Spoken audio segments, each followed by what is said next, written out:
अस्सलाम वालेकुम स्टूडेंट्स, कैसे हैं आप। उम्मीद करता हूं आप आफियत से होंगे। कॉस्ट अकाउंटिंग बीकॉम पार्ट 2 का चैप्टर नंबर 5 हम सॉल्व कर रहे थे और chapter number 5 cost of goods sold CGS है और अब तक हम 3 क्वेश्चन सॉल्व कर चुके हैं।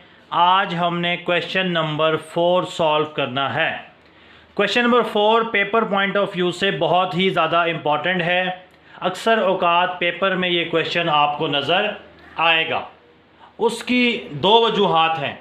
एक तो यहाँ पर डायरेक्ट लेबर और पे रोल दोनों गिवन हैं। अब हमने देखना है कि अगर डायरेक्ट लेबर और पे रोल गिवन होंगे तो फिर क्या इफ़ेक्ट होगा।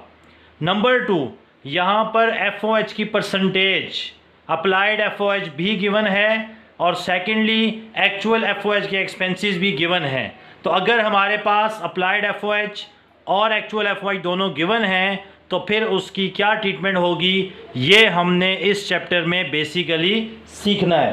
तो वही बेसिक फॉर्मेट है जो हमने पहले लेक्चर में आपको बताया था और आपके सामने वो फॉर्मेट बना हुआ है। अल-मुग़न्नी मैन्युफैक्चरर्स हैं, cost of goods sold statement है और ईयर है हमारे पास गिवन नहीं है, तो for the year ended December 31।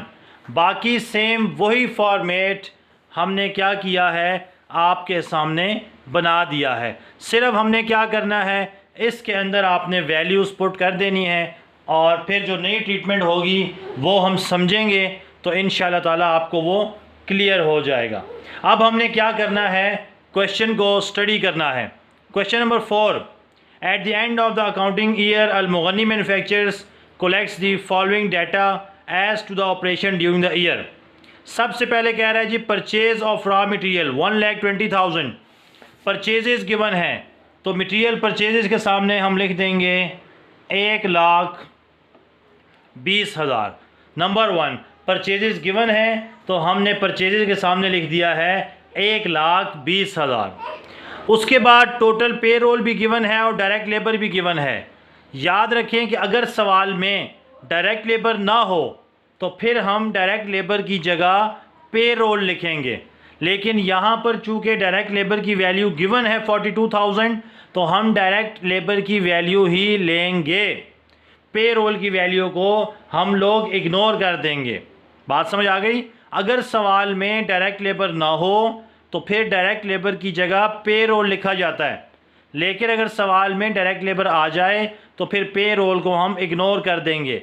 तो डायरेक्ट लेबर की वैल्यू है 42,000 तो हम डायरेक्ट लेबर की जगह लिख देंगे 42,000।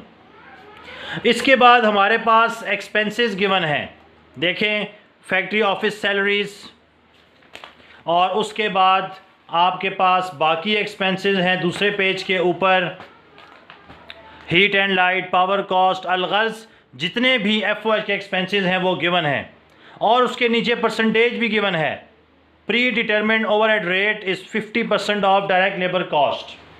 अब यहाँ एक पॉइंट आपने जहन में बिठा लेना है कि जब भी FOH की परसेंटेज गिवन हो और साथ एक्सपेंसेस भी गिवन हो तो आपने क्या करना है, आपने FOH की वैल्यू लेनी है परसेंटेज वाली। इसका मतलब FOH का जो है वैल्यू है डायरेक्ट लेबर का 50% लेंगे तो FOH आ जाएगा। अगर सवाल में एक्सपेंसेस गिवन हो और परसेंटेज गिवन हो तो आपने फॉर्मेट में परसेंटेज वाली वैल्यू लेनी है। तो 50% कितना आएगा, हम यहाँ पर लिखेंगे जी 42,000 का 50%, तो 42,000 का 50% होता है हमारे पास 21,000। तो आपने ये बात याद रखनी है कि अगर सवाल में एक्सपेंसेस और परसेंटेज दोनों दे दी जाएं तो आपने क्या करना होगा, परसेंटेज वाली वैल्यू ले लेनी है और फ़िलहाल जो एक्सपेंसेस हैं उनको आपने इग्नोर कर देना है। उसके बाद हम आगे देखते हैं कि हमारे पास ओपनिंग मटेरियल 12,000 है और क्लोजिंग मटेरियल हमारे पास कितना है, 15,000 है। तो मटेरियल इन्वेंट्री ओपनिंग में हम लोग 12,000 लिख देंगे और मटेरियल इन्वेंट्री क्लोजिंग में हम लोग 15,000 लिख देंगे। ओपनिंग मटेरियल का मतलब है कि साल के शुरू में हमारे पास कितना मटेरियल मौजूद है, और क्लोजिंग मटेरियल का मतलब है साल के आखिर में हमारे पास कितना मटेरियल मौजूद है। इसके बाद बारी आती है वर्क इन प्रोसेस की। ओपनिंग वर्क इन प्रोसेस 6,000 है, क्लोजिंग वर्क इन प्रोसेस 10,000 है। तो वर्क इन प्रोसेस ओपनिंग में 6,000 और वर्क इन प्रोसेस क्लोजिंग में हम 4,000 लिख देंगे। तो फॉर्मेट में आपने देखना है कि वर्क इन प्रोसेस ओपनिंग हमारे पास कहाँ पर है।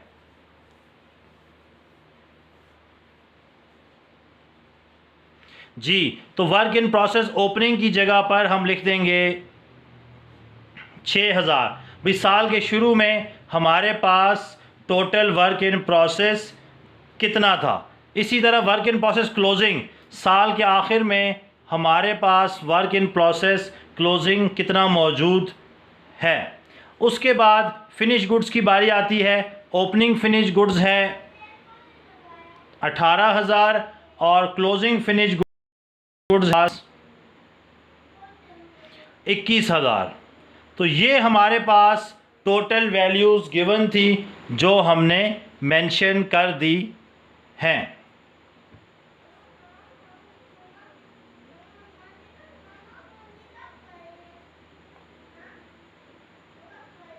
अब हमने क्या करना है, इनकी वैल्यूज़ को ऐड अप करना है और हमारे पास जो आंसर निकलेगा उसको हम मेंशन कर देंगे। अब ओपनिंग मटेरियल इन्वेंट्री है 12,000, उसमें परचेजेस ऐड कर देंगे 1,20,000, तो ये आ जाएगा 1,32,000। इसमें से मटेरियल इन्वेंट्री क्लोजिंग को आप लेस कर देंगे 15,000, ये आ जाएगा 1,17,000, 117,000। अब इसमें आपने लेबर 42,000 और FOH 21,000 ऐड कर देना है, तो ये आ जाएगा 1,80,000, 1,80,000। अब इसमें work in process opening 6,000 add कर दें, यह आ जाएगा 1,86,000। क्लोजिंग 4,000 लेस कर देंगे 1,82,000, 1,82,000। फिनिश गुड्स ओपनिंग इसमें ऐड कर देंगे तो 1,82,000 में जब हम 18,000 ऐड करेंगे तो ये आ जाएगा हमारे पास 2 लाख, और उसमें से हम लोग 21,000 को कर देंगे माइनस, तो 1,79,000। ये आपके पास आ गया कॉस्ट ऑफ गुड्स सोल्ड, और इसको हम कहते हैं एट नॉर्मल। तो नंबर 1 लेबर और पे रोल दोनों दे दें, तो हमने सवाल में लेबर की वैल्यू लिखनी है, पे रोल इग्नोर कर देना है। सेकेंडली, अगर सवाल में FOH की परसेंटेज और एक्सपेंसेस आ जाएं तो फॉर्मेट में हमने परसेंटेज वाली वैल्यू लिखनी है, अप्लाइड FOH लिखना है। उसके बाद जो CGS निकलेगा उसको हम कहेंगे cost of goods sold at normal. अब इसके बाद एक और वर्किंग है, under applied and over applied FOH, लेकिन उसके लिए मुझे एक्चुअल FOH कैलकुलेट करना पड़ेगा। तो फिर मैं यहाँ पर हेडिंग देता हूँ एक्चुअल FOH।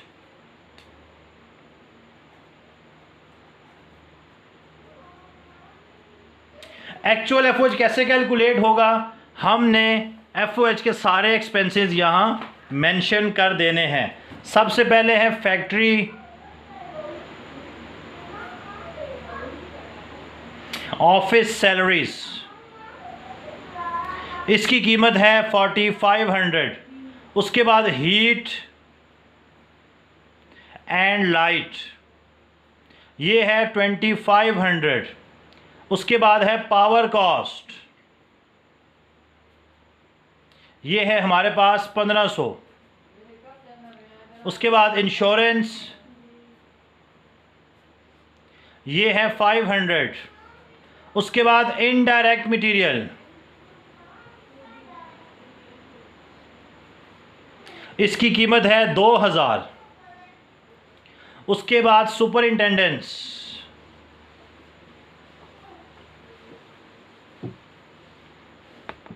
सुपरिंटेंडेंस की कीमत है 500।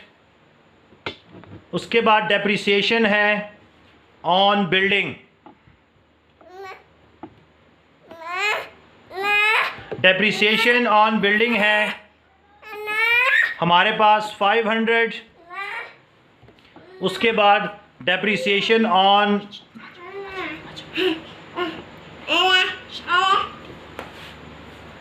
इक्विपमेंट ये है 1500। उसके बाद फैक्ट्री टैक्सेस है,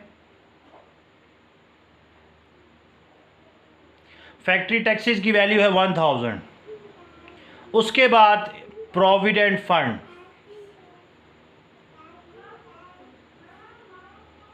अब इसमें आपने एक चीज़ याद रखनी है, कह रहा है प्रोविडेंट फंड की जो वैल्यू है वो है आपके पास 5000, लेकिन कह रहा है कि इसमें 94% relates to the factory and 4% relates to selling and 2% एडमिनिस्ट्रेटिव एक्सपेंस। हमने अपने इंट्रोडक्शन में और पिछले सवालों में भी आपको बताया था ओवरहेड है, सिर्फ फैक्ट्री के एक्सपेंसेस आते हैं, उसमें एडमिन और सेलिंग एक्सपेंस इंक्लूड नहीं है। तो इसका मतलब एफओएच में ये 5000 नहीं आएगा। 5000 का वो पोर्शन जिसका ताल्लुक फैक्ट्री के साथ है वो है 94%। तो 5000 का 94% लेंगे तो ये आ जाएगा 4700। तो प्रोविडेंट फंड में 5000 का 94% लेंगे बिकॉज ये रिलेट करता है फैक्ट्री से। उसके बाद टूल एक्सपेंसेस हैं 300।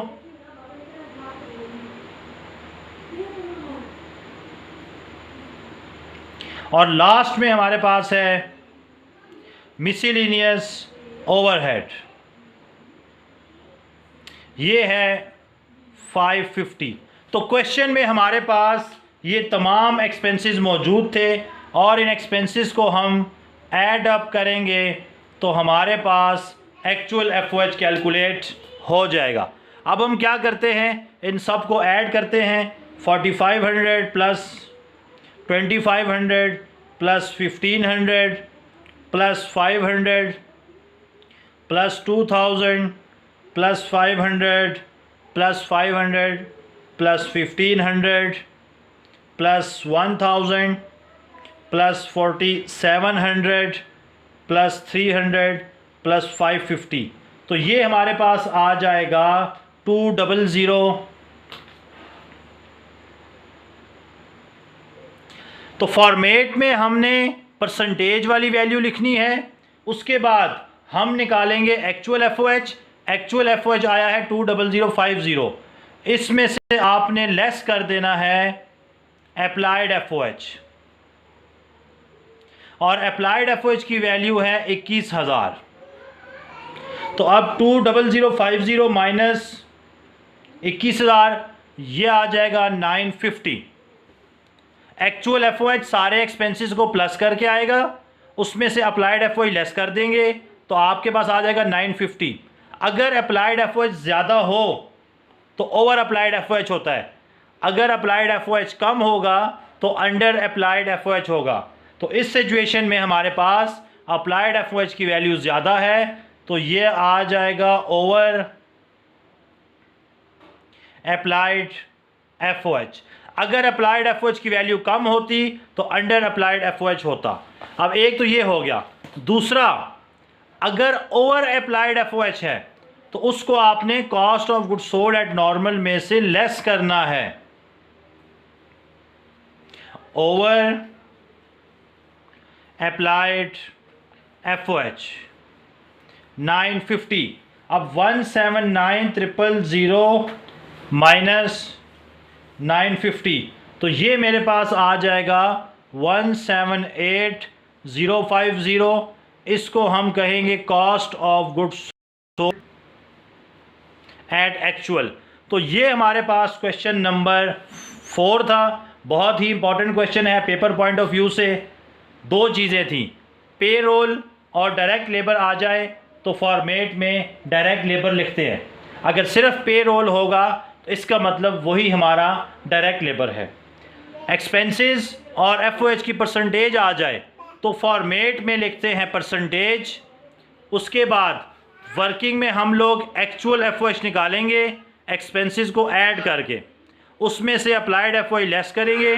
अगर अप्लाइड FOH ज़्यादा होगा ओवर अप्लाइड, कम होगा अंडर अप्लाइड। अब यहाँ अप्लाइड FOH ज़्यादा है तो ओवर अप्लाइड, कम होता तो अंडर अप्लाइड। अगर ओवर अप्लाइड FOH होगा तो उसको हम CGS एट नॉर्मल में से लेस करेंगे। अगर अंडर अप्लाइड FOH होता तो उसको हम CGS में ऐड करते। तो ये हमारे पास क्वेश्चन नंबर 4 था। उम्मीद करते हैं आपको ये क्वेश्चन समझ आ गया होगा। इंशाल्लाह अगली वीडियो में हम अगला क्वेश्चन सॉल्व करेंगे। तब तक के लिए इजाज़त चाहते हैं। अल्लाह हाफिज़।